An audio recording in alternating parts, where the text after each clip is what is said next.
আমি আপনাদেরকে একজন সফল ব্যক্তি সম্পর্কে বলতেছি। জুলাইবিস রাদিয়াল্লাহু আনহু ছিলেন কালো মানুষ। কেমন? একটু কালো, খুব উচ্চ বংশের না, খুব সুদর্শন না, খুব লম্বা না, খাটো টাইপের মানুষ, একটু বেটে টাইপের মানুষ। টাকা পয়সা একদমই নাই, একদমই টাকা পয়সা নাই, বংশমর্যাদা এইসব দিক থেকে তাকে আন্ডার স্টেমেট করা হয় আর কি। এমনকি ফিজিক্যাল স্ট্রাকচারও তারা আমাদের অনেকের মধ্যে সুদর্শন না। তার অবস্থা কেমন? নবী সাল্লাল্লাহু আলাইহি ওয়াসাল্লামের সাহাবীরা অন্য হাদিস থেকে বলেছেন যে নবী সাল্লাল্লাহু আলাইহি ওয়াসাল্লাম মসজিদে যেতেন, মদিনায় মসজিদ নববীতে যেতেন, রাস্তার পাশে তিনি পড়ে থাকতেন। ধরেন আমরা মসজিদে হেঁটে আসতেছি, রাস্তার পাশে একজন বসে আছেন, গায়ের জামা কাপড় খুব একটা উন্নত না, ছেঁড়া, তাসবিহ নিয়ে জিকির করতেছেন। আপনি কি খুব ফোকাস করবেন তার দিকে? করবেন না কিন্তু।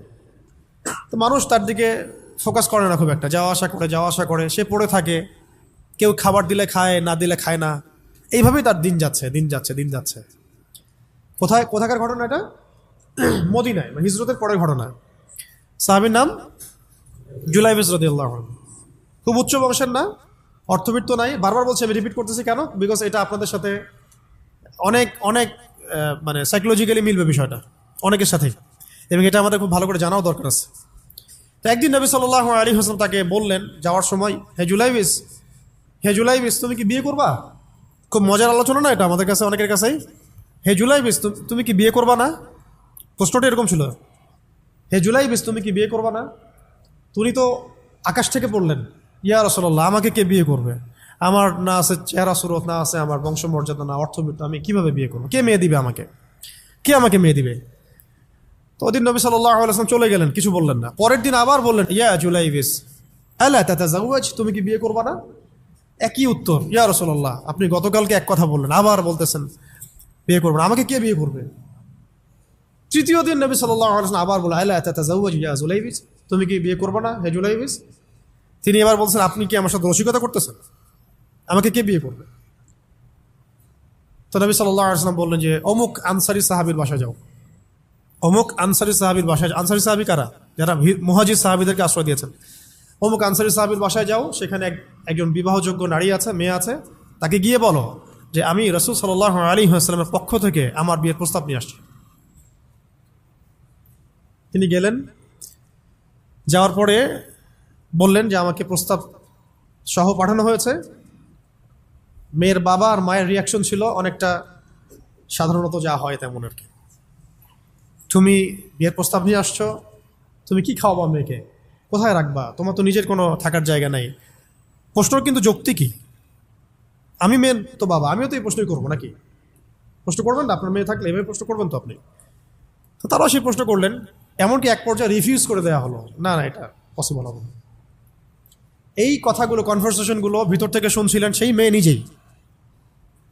নিজেই, আনসারী সাহাবী, মদিনার আনসারী মেয়েরা কিন্তু অনেক সুদর্শন তৎকালীন সময় কাছে, উচ্চ বংশের, সুদর্শন, খুবই এলেমওয়ালা হতেন তারা, হিপস ক্ষমতা খুব থাকতো, খুবই জজবাওয়ালা, মানে জিহাদের মাঠে একদম যুদ্ধও করেছেন তারা, একদম নবী সাল্লাল্লাহু আলাইহি ওয়াসাল্লামের আশেপাশে ছিলেন। উহুদের সময় একজন আনসারী সাহাবী ছিলেন, মহিলা সাহাবী, উম্মে আমারা তীর ছুঁড়েছেন নবী সাল্লাল্লাহু আলাইহি ওয়াসাল্লামের পাশে। তো ওনারা কিন্তু খুবই গায়রতওয়ালা মানুষ। তিনি বলছেন, হে আমার বাবা মা, এই প্রস্তাব কে পাঠিয়েছে? নবী সাল্লাল্লাহু আলাইহি ওয়াসাল্লাম। যে প্রস্তাব রাসূল পাঠিয়েছেন সেটাকে কিভাবে তোমরা ডিনাই করো? আমি জুলাইবিসকে বিয়ে করবো ইনশাআল্লাহ। কে বলছেন এটা? আপনি পুরা সিস্টেম খুঁজে এরকম একটা আনসারী সাহাবীর মতো মেয়ে আমাকে দিতে পারবেন? ইল্লা মাশাআল্লাহ, হইতে পারে ইল্লা মাশাআল্লাহ। তো ওই মেয়ে, নারী সাহাবী, তিনি রাজি হলেন। এবার শোনেন, এবার বিয়েও হলো, মাশাআল্লাহ, বাসর হলো, এবং সকালবেলা আওয়াজ হচ্ছে, মদিনার চারপাশে এলান হচ্ছে যে হে মুসলিমরা সবাই বের হও, ইহুদিদের সাথে যুদ্ধে আমাদেরকে খায়বারে যেতে হবে। আমাদেরকে খায়বার আক্রমণ করতে হবে। নবী সাল্লাল্লাহু আলাইহি ওয়াসাল্লাম তোমাদেরকে আদেশ করেছেন। এটা কিন্তু হুদাইবিয়া সন্ধির পরের ঘটনা। আর ইহুদিদের সাথে আমাদের বেশ কয়েকটা যুদ্ধ হয়েছে, বনু কুরাইজার সাথে, বনু কাইনুকার সাথে, বনু নাজিরের সাথে, এবং ফাইনালি খায়বারে এদের সাথে। তো জুলাইবিস রাদিয়াল্লাহু আনহু বের হয়ে গেলেন যুদ্ধের জন্যে, এবং খায়বারে যুদ্ধ হলো, খায়বার অবরোধ করা হলো, এবং খায়বার যুদ্ধের বিশাল হিস্ট্রি আছে, আপনারা পড়ে নিয়েন, লম্বা কথা। খায়বার দুর্গ জয় হয়, এবং এই দুর্গ পুরো জয় করতে, সবগুলো দুর্গ জয় করতে মোট 12 থেকে 16 জন মুসলিম সাহাবি শহীদ হন। 12 থেকে 16 জন বা 18 জনের মতো আর কি, এই ফিগার, এইটুকুর মতো 12 থেকে 16 বা 18, এতটুকু, এত কম সংখ্যক সাহাবি শহীদ হয়েছেন খায়বার যুদ্ধ জয়ে। আর ইহুদিদের তো বহু ইহুদি মারা গেছে। এবং খায়বার বিজয়ের পরে মুসলিমদের আর্থসামাজিক যে অবস্থান, মানে টাকা পয়সা, ল্যান্ড, গনিমতের মাল প্রচুর বেড়ে গেছে। এখন নবী করিম সাল্লাল্লাহু আলাইহি ওয়াসাল্লাম শহীদদের লাশ তালাশ করছেন, কোথায় কোথায় শহীদরা আছে, তাদের মানে কবরস্থ করার প্রসেসিং হবে। উহুদ যুদ্ধেও তো হয়েছে না, ওই রকমই প্রত্যেকটা যুদ্ধেই তো এটা হতো। তো লাশগুলো তালাশ করতে করতে করতে করতে করতে একটা কর্নারে গিয়ে তিনি দেখলেন সেখানে জুলাইবিস রাদিয়াল্লাহু আনহুর লাশ পড়ে আছে। কার? জুলাইবিস রাদিয়াল্লাহু আনহুর লাশ পড়ে আছে, যার ব্যাপারে আমি গল্পটা বলছি আর কি। এবং তার গায়ে অসংখ্য তরবারের দাগ, ক্ষতবিক্ষত অবস্থা, এবং তার আশেপাশে মোট 1, 2, 3, 4, 5, 6, 7, 8, 9 জন ইহুদির লাশ পড়ে আছে। ছোট সাহাবি, বলেছি আকৃতিতে ছোট, খুব উঁচু বংশের না, অর্থ সম্পদ কম, দেখতে সুন্দর না। গতকাল বিয়ে করেছেন, কেউ তাকে বিয়ে দিতে যাচ্ছিল না। তার এক পাশে কয়জন ইহুদির লাশ? তার পাশে মোট 9 জন ইহুদির লাশ পড়ে আছে, মাঝখানে তার লাশ ক্ষতবিক্ষত অবস্থায়। এই অংশটুকু আপনারা পড়ে নিয়েন, পড়লে আরও ভালো ফিল করবেন, একা একা পড়লে আরও ভালো ফিল করবেন। নবী সাল্লাল্লাহু আলাইহি ওয়াসাল্লাম নিজে তার কাছে গেলেন। হাদিসের মধ্যে আসছে, সিরাতের কিতাবের মধ্যে আসছে, নবী সাল্লাল্লাহু আলাইহি ওয়াসাল্লাম নিজে তার কাছে গেলেন। যাওয়ার পরে তার যে মাথা, সেই মাথার পাশে নবী সাল্লাল্লাহু আলাইহি ওয়াসাল্লাম বসলেন। বসার পরে নিজের হাতে জুলাইবিস রাদিয়াল্লাহু আনহুর চেহারা থেকে এরকম করে ধুলাবালিগুলো সরান নবী সাল্লাল্লাহু আলাইহি ওয়াসাল্লাম। তার গা থেকে রক্তগুলো আমাদের নবী সাল্লাল্লাহু আলাইহি ওয়াসাল্লাম মুছলেন, আদর করলেন। চুলগুলো ঝাড়লেন।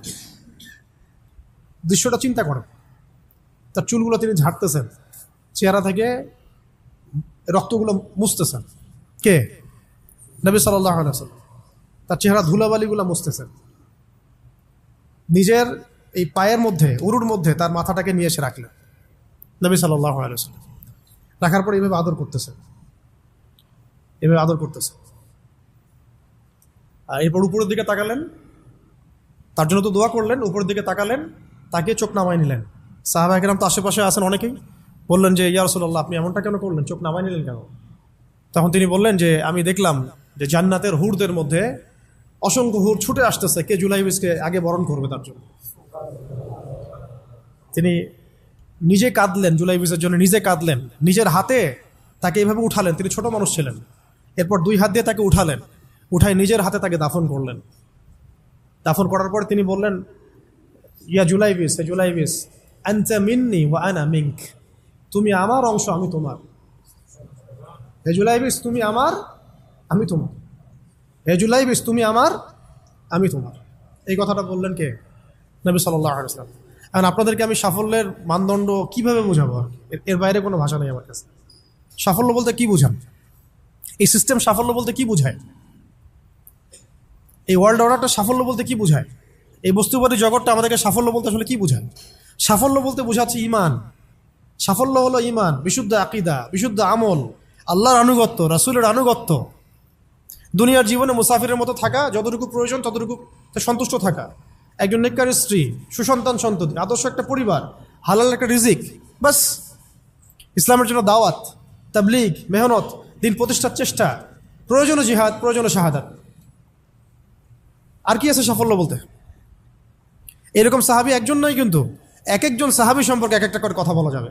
হানজালা রাদিয়াল্লাহু আনহুর নাম শুনছেন? হানজালা রাদিয়াল্লাহু আনহু, তিনিও বিয়ে করেছেন একদিন। তার পরের দিন সকালে উহুদের যুদ্ধে গিয়েছেন। 70টা আঘাত সহ্য করেছেন, বলা হচ্ছে কিতাবের মতো 70-80টা আঘাত তার দেহে ছিল। শহীদ হয়েছেন। উহুদ যুদ্ধে যখন সাহাবীদেরকে দাফন করা হচ্ছে, তখন তিনি নবী সাল্লাল্লাহু আলাইহি ওয়াসাল্লাম দেখলেন হানজালা রাদিয়াল্লাহু আনহুর লাশটা ভেসে আছে, বাতাসে ভেসে আছে, এবং লাশ থেকে পানি ঝরতেছে। সাহাবীরা জিজ্ঞাসা করলেন, ইয়া রাসূলুল্লাহ, এটা কেমন, এটা কিভাবে হচ্ছে? তখন নবীজি বললেন যে হানজালা গত রাতে বিয়ে করেছে, গোসল করার সময় পায় নাই, সে সকালবেলা চলে আসে যুদ্ধের মাঠে। ফেরেশতারা তাকে গোসল দিচ্ছেন, এটার পানি পড়ছে, আমরা দেখতে পাচ্ছি। সাফল্যের সংজ্ঞা আসলে কি? তো আল্লাহ পাক আমাদেরকে আসলে দুনিয়ার হাকিকত বোঝার তৌফিক দান করে। কিছু কিছু আইডিওলজি আছে যেটা আপনার ভিতর চলে আসলে বাকি সব ঠিক হয়ে যাবে। আর এগুলোর যদি ভিতরে ঠিকমতো না বলবৎ হয়, আপনাকে আমি ডালপালার ক্রাইসিস সমাধান, ওয়ার্ল্ড অ্যাফেয়ার্স, ইকোনমি এইসব বুঝে দিনের দিকে হেদায়েত দিতে পারবো না আমরা। আসলে কিছু বিষয় ভিতর থেকে আসতে হবে, যে আগে আপনাকে হাকিকত বুঝতে হবে আসলেই দুনিয়া কি, আখেরাত কি, গন্তব্য কোথায়, কোত্থেকে আসছি, কোথায় যাব, কোত্থেকে আসছি, আমরা যাব কোথায়, কোত্থেকে আসছি, যাব কোথায়, মাঝখানের সময় আমার কাজ কি, কে আমার নবী, কি আমার দিন, আমার দিনের মৌলিক বিষয়গুলো কি, দিনের ইলম কি, আমল সালেহ কি, দিন প্রতিষ্ঠার মেহনত কাকে বলে, কি কি করলে আল্লাহ পাক আমাকে কালকে আমাদের মাঠে নবীদের, শহীদদের, সিদ্দিকদের সাথে হাসর করাবেন। এটা হলো সাফল্যের মূল কথা। এর মানে এই না যে দুনিয়াতে আমরা কিছুই করব না, ব্যবসা করব না, আমরা চাকরি বাকরি করব না, আমরা মানে মুআমালাত মুআশারাত করব না, বিষয়টা তো এমন নয়। কিন্তু কথা হচ্ছে আমাদের মূল উদ্দেশ্যটা কি হবে। স্ত্রী সন্তান তো আমাদেরও আছে, কেন আপনি তাদের ভরণ পোষণ দিবেন, কেন তাদেরকে আপনি বড় করবেন সুন্দর করে? বিকজ তারা আপনার জন্য রিজিকের অংশ, তারা আপনার সদকা জারিয়া, তাদের উপর আপনার হক আছে, আমার উপর তাদের হক আছে। যার যার হক আমি কেন আদায় করবো? আল্লাহর সন্তুষ্টির জন্য। আল্লাহর সন্তুষ্টি অর্জনের জন্য সব কাজ করা, রাসূলের তরিকায় সব কাজ করা এবং হালাল খেয়ে কাজ করা, এগুলো আমাদের সবাইকে যত দ্রুত সম্ভব এগুলো ঠিক করে ফেলতে হবে। অলরেডি আমরা 15 বছর নষ্ট করে ফেলছি। এখন থেকে যদি স্টার্ট করে আপনি আরও 10 বছর পড়াশোনা করেন এবং দিনের জন্য কাজ করতে থাকেন, 10 বছর পরে আপনি নিজেই ফিল করবেন যে যদি কাশ আমি আরও 10 বছর আগে থেকে শুরু করতাম। প্রত্যেক সেই ব্যক্তি যে স্টার্ট করেছে, হেদায়েত পেয়েছে, সে ফিল করেছে যে কাশ এই কাজটা আমি আরও 10 বছর আগে করতাম। কারণ কিয়ামতের মাঠে কেউ যদি 70 জন নবীর সমানও নেকি নিয়ে উঠে, সেও মনে করবে ওই দিন আমার কোনো নেকিই নাই, আমি কিছুই করি নাই। দিনটা এতটাই ভয়াবহ হবে, ওটা নিয়ে আমরা ইনশাল্লাহ পরে একদিন কথা বলব। এখন আজকে লাস্ট অংশে যে আজকের জন্য যতটুকু ওটা বলছি, যে আল্লাহ রাব্বুল আলামিন আমাদেরকে মানে একেবারে তো 1000 বছর হায়াত দিয়ে পাঠান নাই দুনিয়াতে। এই কারণে এই উম্মতের উপরে আল্লাহ রাব্বুল আলামিনের অনেক বড় রহমত আছে, দয়া আছে। কিছু কিছু অকেশন আল্লাহ পাক দিয়ে আমরা খুব সহজেই বেশি নেকি হাসিল করতে পারি। তার মধ্যে যেমন রমজান মাস, লাইলাতুল কদর ইত্যাদি। ঠিক এরকমই রমাদান মাসের পরে সবচেয়ে মর্যাদাপূর্ণ যে মাসটা আল্লাহ রাব্বুল আলামিন আমাদেরকে দিয়েছেন সেটা হলো এই মুহররম। এই মুহররম যেটা আমরা এখন অতিবাহিত করছি, এই মাসটাকে আল্লাহ পাক বলেছেন যে এটা হচ্ছে আল্লাহর মাস। এটা কার মাস? তার বাকি মাসগুলো কি আল্লাহর নয়? অবশ্যই। এটা বোঝানো হচ্ছে এটা আল্লাহ পাকের কাছে অনেক বেশি মর্যাদা মণ্ডিত, সম্মানিত। রক্তিম আকাশ থাকে দেখবেন এই মাসের মধ্যে, রক্তিম আকাশ থাকে, গধূলিটা অনেক রক্তিম হয়। তো এগুলোর আধ্যাত্মিক ইন্টারপ্রিটেশন আমি যাচ্ছি না, কারণ আমাদের এই ওয়ার্ল্ড আধ্যাত্মিক বিষয় অতটা বুঝে না। এখন মূল কথাটা হচ্ছে এই মাসটা আল্লাহর মাস। নবী সাল্লাল্লাহু আলাইহি ওয়াসাল্লাম বলছেন এই মাসে একটা দিন আছে। প্রত্যেকটা হাদিস এবং আয়াতগুলো এখানে কোট করা আছে, পরে কেউ চাইলে আমার কাছে আমি পিডিএফ দিতে পারবো। সময় শর্ট, আমি একটু শর্ট করে বলছি। এই মাসে একটা দিন আছে, এই মাসে একটা দিন আছে যেই দিনে আল্লাহ রাব্বুল আলামিন একটা পুরা জনগোষ্ঠীর তওবা কবুল করেছেন, এবং আগামীতেও বহু জনগোষ্ঠীর তওবা আল্লাহ পাক কবুল করবেন। এই মাসে একটা দিন আছে। এবং একজন সাহাবী জিজ্ঞাসা করছেন, ইয়া রাসূলুল্লাহ, রমাদান মাসের পরে আমি কোন মাসে বেশি রোজা রাখবো? নবীজি বলছেন মুহররম সাল্লাল্লাহু আলাইহি ওয়াসাল্লাম। কোন মাসে? মুহররমে তোমরা বেশি বেশি সাওম রাখো। তো পেলাম এই মাসটা আল্লাহর মাস, এই মাসটা অনেক মর্যাদাপূর্ণ। এই মাসে একটা দিন আছে যে দিনে আল্লাহ পাক তওবা কবুল করেছেন পুরো একটা জনগোষ্ঠীর, ভবিষ্যতেও করবেন ইনশাআল্লাহ। এই দিনটা কোন দিন? অন্য হাদিসে পাওয়া যাচ্ছে এই দিনটা হচ্ছে ইয়ামুল আশুরা, 10ম দিন, যেটা আজকে আমরা অতিবাহিত করলাম। এবং আমরা মাশাআল্লাহ সবাই রোজা রেখেছি আলহামদুলিল্লাহ। এবং নবীজি বলেছেন এই রোজার ফজিলত হিসেবে আমি আল্লাহর কাছে আশা করি যে বিগত 1 বছরের গুনাহ মাফ কাফারা হয়ে যাবে। বিগত 1 বছরে যত গুনাহ হয়েছে ইনশাআল্লাহ এগুলো মাফ হয়ে যাবে ইনশাআল্লাহ। তো কবিরা গুনার জন্য তওবা শর্ত, এটা আলাদা আলাদা আলোচনা। তাহলে এই মাসে আমরা এখন পর্যন্ত যারা রোজা রাখি নাই আরও রোজা রাখবো। যারা আশুরা রেখেছি তো মাশাআল্লাহ হয়ে গেছে। আর যারা 2টা রাখতে চান, 9-10 রেখেছেন মাশাআল্লাহ। যদি না রেখে থাকেন তাহলে কালকে রাখবেন ইনশাল্লাহ, তাহলে 10-11 হয়ে যাবে। তো চেষ্টা করবো এই মাসে বেশি বেশি রোজা রাখা, ঠিক আছে ইনশাল্লাহ। আরেকটা কাজ হলো এই মাসে বেশি বেশি তওবা করা, বেশি বেশি তওবা করা। আমার কিন্তু উদ্দেশ্য ফজিলত বলা নয়, আমার একটা উদ্দেশ্য আছে এই মাসটা নিয়ে কথা বলার। আজকে ওই ওই অংশটুকু বলে আজকে শেষ করবো ইনশাল্লাহ, একটু ধৈর্য ধরেন। তো সাহাবায়ে কেরাম তাদের ছোট ছোট বাচ্চাদেরকে পর্যন্ত এই মাসে রোজা রাখাতেন, ছোট ছোট বাচ্চাদেরকে রোজা রাখাতেন, যে তোমরা সারাদিন রোজা রাখো, খেলনা দিতেন, খেলতে দিতেন, এই কালচারে তারা অভ্যস্ত করতেন। আজকেও মদিনায় গেলে আপনি দেখবেন রমজান মাসে বাচ্চারা রোজা রাখতেছে, নবমীতে খেলছে, ওখানে ইফতার করতেছে, কি চমৎকার পরিবেশ। তো এই কালচারটা আমাদের মধ্যেও যেন আসে, একজন রাখবো আরেকজনকে রাখাবো, একসাথে ইফতার অ্যারেঞ্জ করবো, একসাথে সাহারি করব, ভালো হবে ইনশাল্লাহ। তো ওই যে কওম, যেই কওমের তওবা আল্লাহ পাক কবুল করেছেন এই মাসে, সেই কওমের নাম হলো বনু ইসরাইল। কি নাম? বনু ইসরাইল। বনু ইসরাইল কাদেরকে বলে? ইব্রাহিম আলাইহিস সালামের 2 সন্তান। কয় সন্তান? এক সন্তানের নাম ইসমাইল আলাইহিস সালাম, যিনি থাকেন মক্কায়। কোথায়? ওই যে মক্কায় রেখে আসা হলো। এই ইসমাইল আলাইহিস সালামের বংশে আছে একজন ব্যক্তি, তার নাম আদনান। হ্যাঁ, তারপরে এখানেই আরো অনেকগুলো গোত্র আস্তে আস্তে এসেছে, বনু হাশেম, বনু মখজুম, বনু তাই, বনু আদি, অনেক গোত্র। এই গোত্রগুলোর মধ্যে বনু হাশিম গোত্রে সর্বশেষ নবী মুহাম্মদ রাসূলুল্লাহ সাল্লাল্লাহু আলাইহি ওয়াসাল্লাম। তার মানে নবী সাল্লাল্লাহু আলাইহি ওয়াসাল্লাম ছিলেন বনু ইসমাঈলের অন্তর্ভুক্ত, বনু ইসমাঈলের অন্তর্ভুক্ত। আরেকজন সন্তান ইব্রাহিম আলাইহিস সালামের, তার নাম ইসহাক আলাইহিস সালাম। তিনি থাকেন শামে। শাম মানে শুধু সিরিয়া না, শাম মানে ফিলিস্তিন, লেবানন, জর্ডান, সিরিয়া সব একসাথে শাম আর কি। ওইখানে থাকেন ইসহাক আলাইহিস সালাম। তার সন্তানের নাম হলো ইয়াকুব আলাইহিস সালাম, যার ওই যে 12 সন্তান, একজন ইউসুফ